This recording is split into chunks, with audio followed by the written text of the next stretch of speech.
Hi, my name is Nicolas Chiem. Today I'm going to be talking about my educational portfolio, a little bit about myself, and also my philosophy and thoughts about working in the ECE field. Thank you for taking the time to visit my site and also watching this video. My educational portfolio is intended to showcase my resume, my projects, the associations I affiliate with, as well as the professional documents I'm able to utilize. And this is going to serve as a portfolio to demonstrate my competence in working in the early childhood education field and also my passion for wanting to work in this field. I'm an outgoing, hardworking, and also sociable high school student. I'm currently taking ECE courses, and I'm also working on receiving the Early Childhood Assistant Teacher Certificate of Proficiency, and also I will be eligible for the California Early Childhood Associate Teacher Permit next fall, in fall of 2024.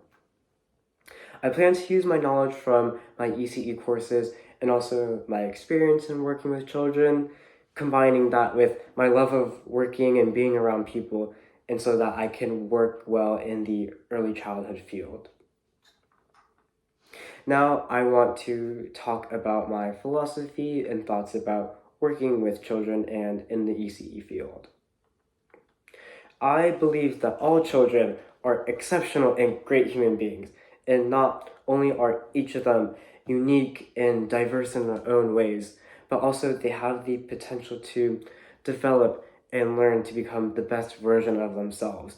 And it really applies for all human beings, but it especially is important to note this for children because we are the ones to help them guide them through that process. And so, regarding early childhood, we want to help them learn and embrace their physical domains, cognitive domains, and the affective domains, which is about their social and emotional development. And so I, as a teacher, will make sure to embrace the individuality of each child and the overall diversity of a classroom and help students learn to the best of my ability while also providing a nurturing and safe environment so that they can grow and develop at their best ability. As I want to be an educator, one thing I would do would be to push my child to their maximum potential, but also make sure to cater to each of their needs. And so it's good for children to be challenged because challenges result in growth.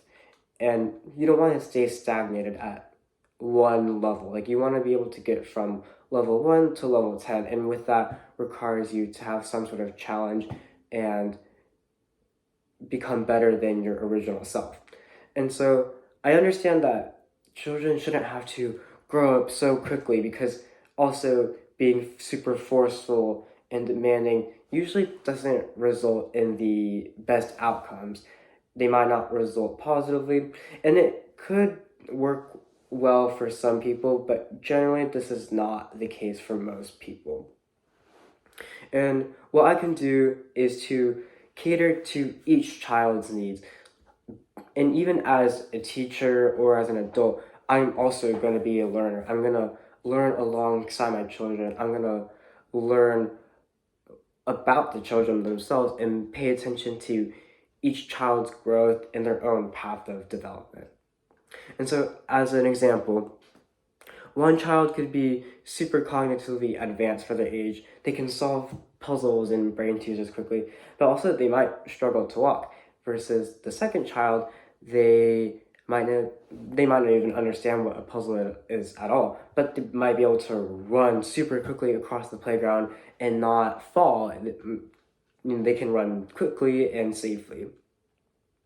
And so what's important for in this case is to scaffold, what we call scaffolding, and focus on each child's needs.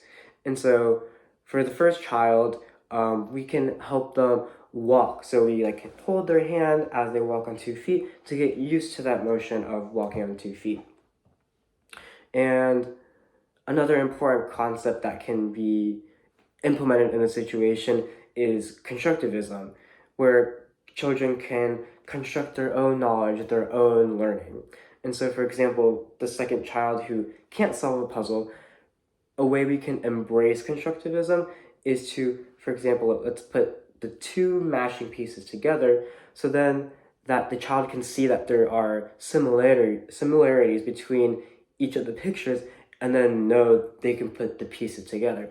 And this is really important to young students because they're not fluent in a verbal language. And so we have to leave it up to the child to be able to form their own knowledge if it can't be directly communicated to them through speech.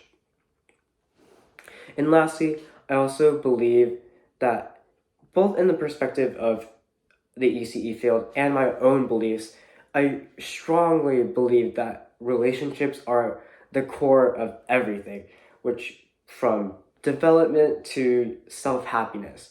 And personally, I'm a naturally extroverted person and a very talkative person, which has caused me to interact a lot with my family, make a lot of friends at school, and be very talkative with my teachers. And I really think that it's been crucial to my own life for my own personal development. And it's not only made me feel more fulfilled, but I also learn things while I'm interacting with others. And I do believe that the same applies for children as well. And so children they can learn to their maximum potential by observing other people, but also interacting with them. And so, as ECE workers, we can help foster their student-to-student interaction, their student-teacher interactions, and as well as their parent-to-teacher interactions. And through these relationships, children and parents can live a happy life, which is ultimately what I think all of us humans strive for. Thank you so much for watching this video, and thank you for looking through my educational portfolio. Have a good one.